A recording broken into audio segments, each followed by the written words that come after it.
Hi everyone. Have you enjoyed reading with Mimi and Chief? Well, today I have another short story for you. It's called Message in a Bottle.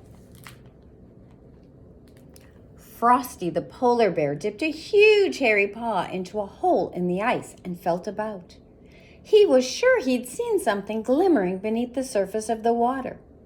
Just then, Beaky the penguin showed up through the hole, clutching something under his wing. It was a glass bottle. "I thought I saw something odd," said Frosty. "What is it?" "I don't know," said Beaky. "I found it in the sea far away on the other side of the icebergs. It was floating on the waves." The two friends sat and looked at the bottle. "There's something inside," said Beaky. "Let's take it out." They took out the cork, and Beaky reached inside with his beak and pulled out a note. "What does it say?" asked Frosty. Beaky peered closely at the note. It says, "Help! I am stranded on a desert island. My boat is broken. It is very hot. Love, Brownie the bear." There's a map on the other side. "Do you think we should help?" "Of course we should," said Frosty. "It sounds like one of my cousins is in trouble. Anyway, it will be a great adventure. I've always wanted to know what hot feels like." The two friends studied the map carefully, then set off across the ice and snow until they reached the sea. They turned and waved goodbye to their chilly home, dived into the icy water, and started to swim south in the direction of the desert island. After a while, Frosty began to feel tired. He had never swum so far away from home before. "Let's rest a moment," said Beaky, and they flipped over in the water and lay floating along on their backs. "Do you think it's much farther?" asked Frosty. "Oh, yes, much further," said Beaky. "The water has not even begun to get warm yet. By the time we get there, it will be like taking a hot bath." "I've never had one of those," said Frosty excitedly. "Will I like it?" "I'm not sure," said Beaky. So the two friends carried on swimming toward the sunshine. Gradually, the water grew warmer and warmer. Frosty started to laugh. "My skin's all nice and tingly," he chuckled.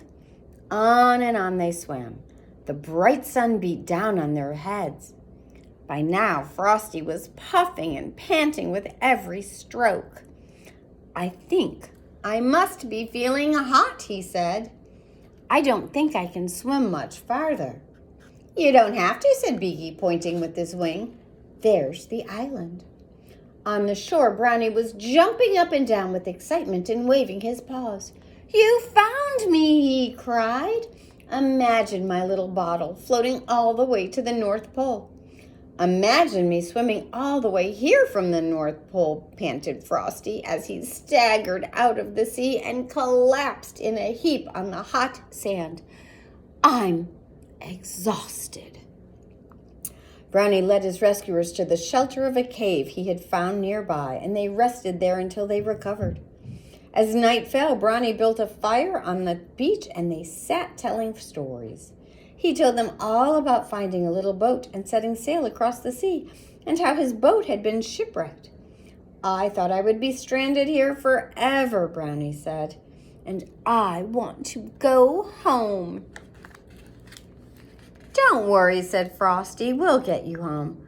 But first, let's get a good night's rest." The next morning, the three friends had great fun playing on the beach. "I'm not sure I like it hot, though," said Frosty. "It makes me tired and uncomfortable. And this sand stuff gets everywhere." The others laughed. "Let's be on our way then," said Beaky. And so they set back off across the ocean, pulling Brownie along on a raft he'd made. And he wasn't a good swimmer like the others. It was another long, hard journey.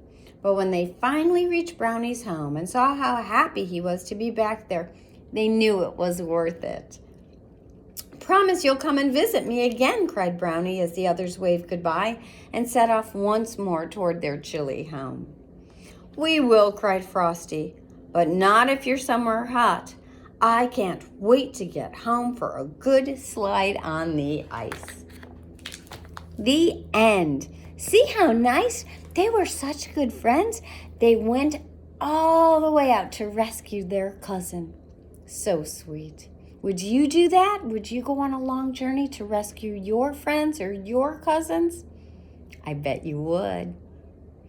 You take care. Have a great day, and thanks for reading a story with me. Bye.